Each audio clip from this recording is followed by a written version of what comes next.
During the fracking-induced drilling frenzy of the last few years, U.S. oil production has skyrocketed. And a lot of natural gas comes up as a byproduct of drilling for oil. That gas could be used to produce energy. So what we're trying to do here is capture any of the gas. But sometimes producers just get rid of it. It would get burned in those 4 combustors right over there. We'd get to breathe it. Instead, Hans Mueller wants to use that gas.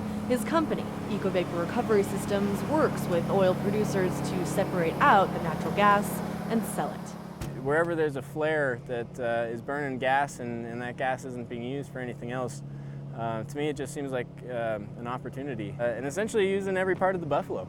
Mueller says the value of the captured gas, once sold, can be 3 times greater than the cost of an EcoVapor unit. That's a strong sales pitch.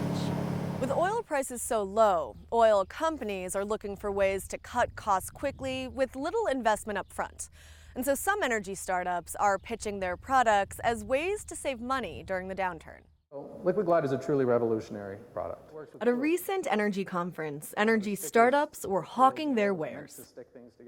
They pitched everything from a product that makes anything less sticky, including crude oil, to wearable tech and thermoelectric power generation. As a result, you save fuel.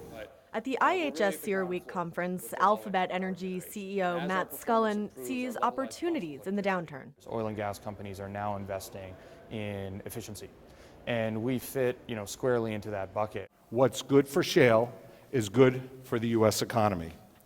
John Hess, CEO of the oil giant Hess Corporation, agreed that there's a greater role for small innovators to play. I think the low price of oil is creating a great opportunity for young people to build careers as entrepreneurs. Representatives from big oil companies are also looking to crowdsource ideas for new environmental and economic projects. Bill Maloney, an executive vice president at Statoil, says that means asking for pitches online from think tanks, startups, and regular people. And we hope the greater folks of our planet come up with solutions that we can utilize in our operations. One solution already in place is downhole technology, a set of instruments which can help producers collect detailed data on their wells.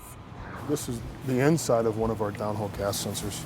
WellDog is a Wyoming company that makes these sort of underground sensors, and CEO John Pope says since the downturn, its sales have tripled, largely because WellDog can help oil companies get more out of the ground.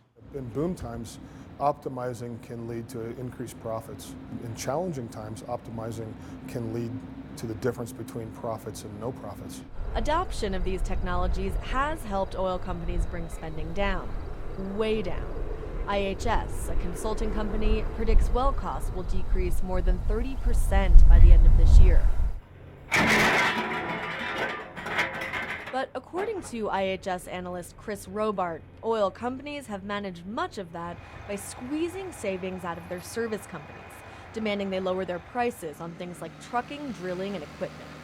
But that's kind of a one-time event, one-time occurrence. They can only really get that much pricing out of the market and out of their wells in 2015 this year. After that, then they'll have to get back focused on things like operational efficiency, optimizing their wells, just getting more production out of their wells at the same costs. And many of those operational efficiencies on the table today could make oil and gas better neighbors. Innovations that would cut emissions, save on fuel, and reduce the use of resources would also minimize the impact on nearby communities. For example, GE and Statoil's project to reduce the amount of sand used in hydraulic fracturing would also reduce the number of trucks bringing sand to drill sites. And that means less traffic in communities near oil and gas development. But industry analyst Carl Leigh is deeply skeptical that big oil will get smarter because he says it doesn't have to. Fossil fuels, it's a simple project. We drill, we get oil, we refine it. That's all we need to do is make money on that. Coming up with newfangled ways, it's expensive. And right now, there's not a lot of margin for error to take a chance and put in new technology. Making substantial changes to the way that we drill, Larry says, requires vision. We need a Steve Jobs in oil and gas. We need somebody who's going to go out there and take a chance. Big companies aren't. They're just going to keep their budgets going, doing what they do right now and making money. But the ones who take the chances are the small businesses, the people who have the guts to take it out and try something new. And as the price of oil hits new lows, the big ideas for oil's future may be coming from the little guys. For the PBS NewsHour, I'm Leigh Paterson in Wyoming.